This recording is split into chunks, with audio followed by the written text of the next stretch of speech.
rumah rakyat, bagaimana cita-cita besar HMI Cabang Samarinda itu punya sekretariat, dan kita sama Bang Abidin ke Jakarta, kemudian lobby subuh-subuh udah datang ke Widya Chandra ketemu Bang Akbar Tanjung, kemudian dari situlah ada pengusaha yang PT Rakindo Nusa Kaltim ya sempat Korkom Unmul bersekretariat di situ. Situ kita lobby, kemudian ada dapat bantuan, dan alhamdulillah tanah itu sekarang hari ini ada di Unmul dan sudah diterima ya ketua panitianya Bang Abidin.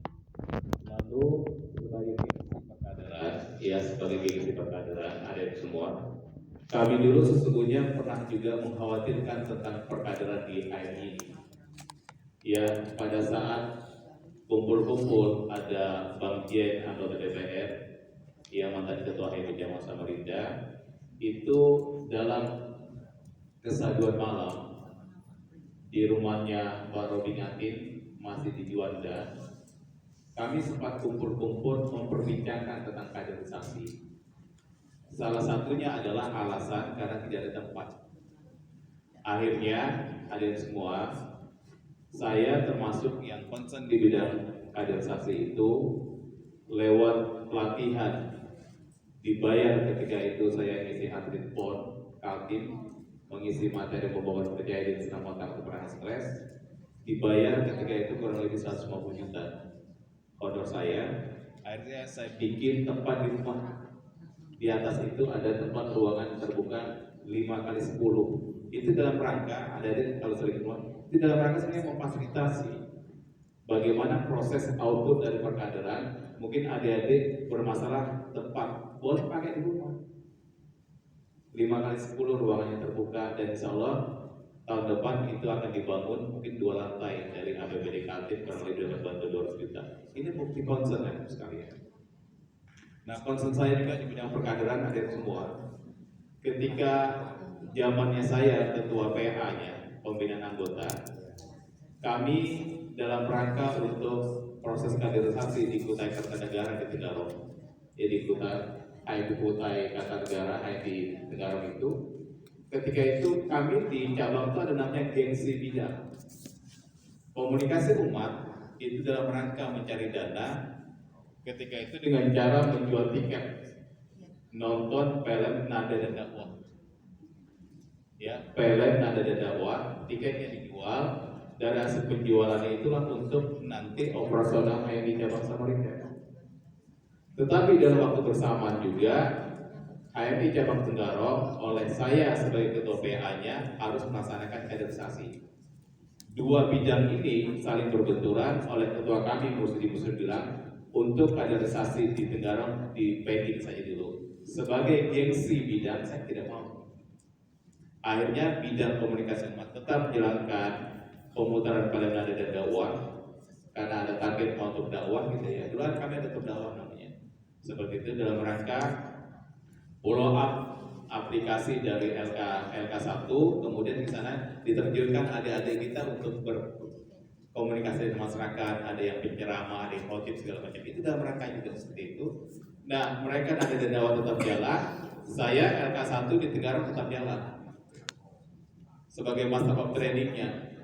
Ya, dan ketika itu dari sekian materi hanya satu dari eksternal. Ketika itu masih ada materi namanya mahasiswa sebagai inti kekuatan pemuda dari KNPI sana.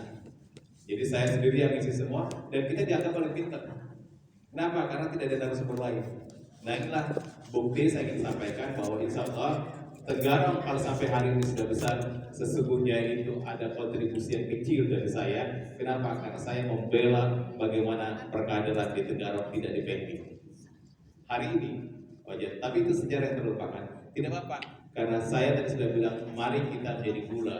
Sekalipun itu gula akan selalu dilupakan. Nah, ini perjalanan itu. Nah, lalu apa?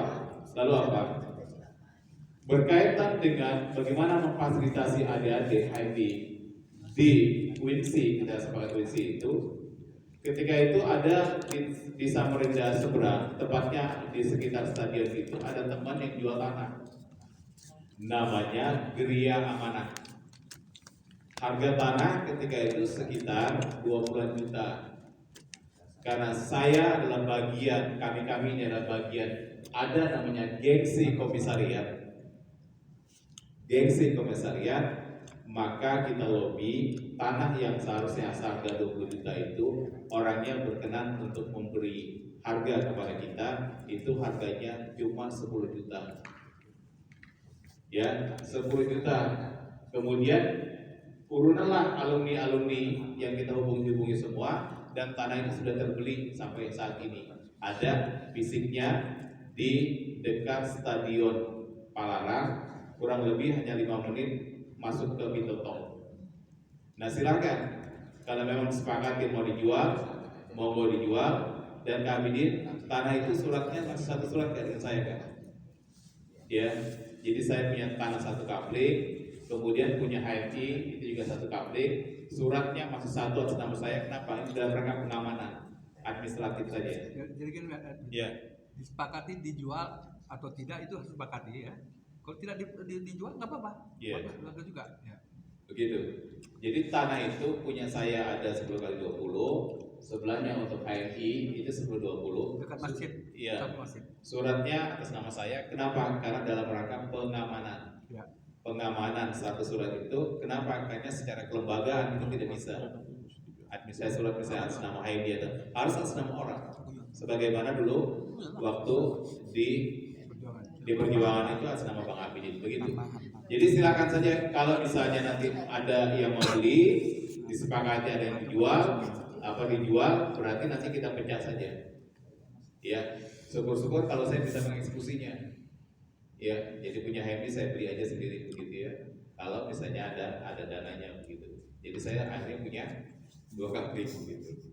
Nah ini yang saya kasih gambaran aja. Jadi sekali lagi niatan kami itu bagaimana memfasilitasi adik-adik. Kenapa? Karena tadi dalam rangka gengsi komisariat, gengsi cabang gitu ya. Bagaimana adik-adik itu punya tanah, dan alhamdulillah tanah yang sudah ada. Termasuk ini Bang Fuad ini yang kita minta bantuan karena beliau sebagai seorang developer yang paham tentang wujudkan itu. Ya kalau perlu kita sepakati hari ini misalnya kalau pembentukan panitia atau permanen, ya pertama beliau mantan ketua HMI, yang kedua memang concern di bidang developer, kenapa tidak kita dorong saja begitu?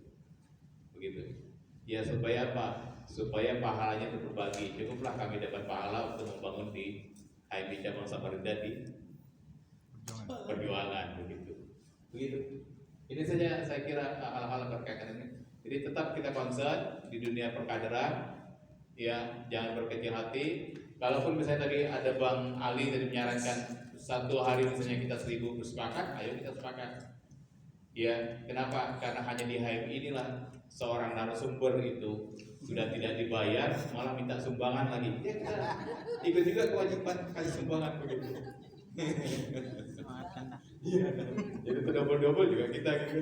Maka pas-pasan lagi bayar SPP kuliah di WINSI kan dalam rangka mengupgrade diri. Ya saya sampaikan juga, saya lagi ngambil kuliah juga di pasca sarjananya di komunikasi gitu. Begitu adik-adik semua, monggo diatur bagaimana baiknya ini. Ya jadi saya usul karena ini waktu asar, disepakati saja. Saya setuju dua-duanya, dijual, kalau tidak. Enggak, supaya Cuma harganya sekarang masih kisaran 25 ke 30 aja kan. Oh, jadi kalau gitu sepakati saja tidak dijual. Gitu. Ya, silakan monggo. Karena ini musa asar cepat aja. Masih ada waktu 10 menit sebelum masuk pasar. Silakan. Gimana? Cuma sedikit saya sampaikan kepada Anda Yunus sekalian. Ada 3 pusat yang di seberang. Cuma teman-teman yang dari UA itu kampusnya di sini. Nah, yang di harapan saya juga ketika seberang dapat teman-teman yang dari pusat itu ada enggak, nanti suatu saat pindah. Dia pindah kok, enggak selamanya di situ. Nah, kalau itu sudah gambaran aman pasti pindah. Kalau itu saya lihat juga enggak itu ada itu. Ya betul. Yang siap bola sana di bola gitu. Enggak, kalau mohon maaf di situ banyak jin. Karena ada orangnya. Bukan. Hari ini kan di bawah naungan yang kalau dulu zamannya Kanda Fauzan